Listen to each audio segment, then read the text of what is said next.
সবাইকে আবারও স্বাগতম দাদার স্কুলে। এবং এই ভিডিওতে আমরা আলোচনা করব মার্জ করা সম্পর্কে। তো মার্জ করার সফটওয়্যারের যে টেকনিক্যাল ব্যাপারটা আছে সেটাতে ঢোকার আগে একটুখানি আলোচনা করি যে আদতে মার্জ ব্যাপারটা কি। আমরা যখন কোনো 3D ফাইল তৈরি করি কোনো একটা প্রজেক্টের জন্যে, তখন আমরা একটু যদি চোখ বন্ধ করে কল্পনা করার চেষ্টা করি যে আমরা যখন কোনো 3D অ্যানিমেটেড মুভি বা কোনো অ্যাডভার্টাইজ দেখছি, সেখানে কিন্তু একটা সিনের ভেতরে অনেক জিনিস থাকে, রাইট? সেখানে হয়তো বা অনেকগুলো কার্টুন ক্যারেক্টার থাকতে পারে, অনেকগুলো হাউস থাকতে পারে, ট্রিজ থাকতে পারে, অনেক ধরনের ভেহিকেল থাকতে পারে। তো এখন প্রশ্ন হচ্ছে যে আচ্ছা, এই সবগুলো জিনিস কি একটা ফাইলের ভেতরেই তৈরি হয়, নাকি তারা ইন্ডিভিজুয়ালি তৈরি হয়? ওয়েল, এই প্রশ্নের সবথেকে সহজ উত্তর হচ্ছে যে ফাইলগুলো ইন্ডিভিজুয়ালি তৈরি হয়, তারপরে তাদেরকে একসাথে কম্বাইন করা হয়। ওকে, তো এই যে প্রসিডিউরটা সেটাকে বলা হচ্ছে মার্জ করা। তো আমরা যদি এখন আমাদের সিনের দিকে তাকাই, তাহলে এখানে একটা ডামি স্টল আছে।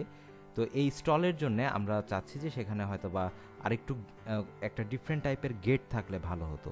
তো সেই গেট আমাদের অলরেডি তৈরি করা আছে অন্য আরেকটা 3D ফাইলের ভেতরে, যেটা হচ্ছে এই ফাইলটা, রাইট? তো এখন আমরা যদি চাই যে এখানের এই গেটটাকে নিয়ে আমরা ব্যবহার করব আমাদের ওই স্টলের ফাইলে, তাহলে সেই প্রসিডিউরটা কি সেটাই আমরা দেখব, এবং এর মাধ্যমে আমরা শিখে যাব মার্জ করার টেকনিক। ওকে, সো আমরা যদি আমাদের স্টলের যে ফাইলটা আছে সেই ফাইলটাকে সিলেক্ট করি, অ্যান্ড দেন যদি আমরা তার ম্যাক্স বা ফাইল নামে যে অপশনটা বা মেনুটা পাবো, সেখানে যদি আমরা ক্লিক করি, এখানে আমাদের একটা অপশন আছে ইম্পোর্ট, অ্যান্ড এখানে আছে কিন্তু মার্জ বলে একটা অপশন, রাইট?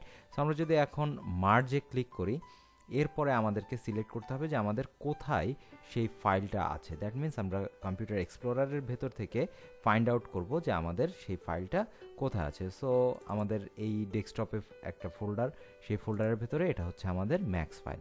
সো আমরা যদি এখন এই ম্যাক্স ফাইলটাকে সিলেক্ট করি অ্যান্ড দেন যদি ওপেন করি, তাহলে যেটা হবে যে ওই ফাইলের ভেতরে কি কি অবজেক্ট ছিল তাদের সবার একটা লিস্ট তৈরি হবে। আমরা যদি জানি যে স্পেসিফিক কোনটাই সেই গেট, সেটা কি স্পেসিফিক একটা সিলেক্ট করেও আমরা এখানে ওকে বাটনে ক্লিক করতে পারি। আর যদি আমরা না জানি যে আদতে কোনটাকে আমরা চাচ্ছি, ইন দ্যাট কেস আমরা অল বাটনে ক্লিক করে ওকে করতে পারি।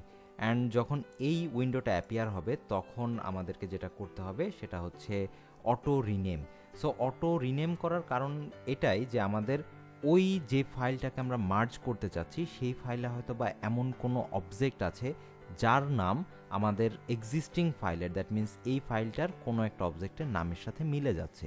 সো আমরা যদি এখন অটো রিনেমে ক্লিক করি, তাহলে দেখা যাবে যে আমাদের সেই ফাইল থেকে অন্য 3D অবজেক্টগুলো এসে আমাদের এই ফাইলটাতে ইনক্লুড হয়ে গেল, রাইট? এবং এটা আমরা করলাম মার্জের মাধ্যমে। ওকে, সো এটা খুবই ইম্পর্টেন্ট একটা টেকনিক, যেটা আমরা ফ্রিকোয়েন্টলি ব্যবহার করব আমাদের বিভিন্ন প্রজেক্টে। এবং এটা রিয়েলি কি বলা যায় যে আমাদের 3D অ্যানিমেশন প্রজেক্ট ডেভেলপমেন্টের প্রসেসটাকে এই একটা টেকনিক কিন্তু অনেকখানি ইজি করে দেয়। আমরা যদি এই জিনিসটা না জানি, তাহলে যেটা হবে যে আমরা হয়তোবা একটা ফাইলের ভেতরে অনেকগুলো জিনিস দিয়ে সেই ফাইলটাকে অনেক ভারী করে ফেলবো, এবং এক পর্যায়ে যে হয়তোবা আমাদের কম্পিউটার রেসপন্ড করাও বন্ধ করে দিতে পারে। ওকে, সো সেরকম যাতে কোনো আনওয়ান্টেড সিচুয়েশন তৈরি না হয়, তার জন্য আমাদের সহজ সলিউশন মার্জ। হোপফুলি সবার কাছে বিষয়টা ক্লিয়ার। আর যদি আমাদের কারো কোনো কনফিউশন থাকে, feel free to comment. Thank you.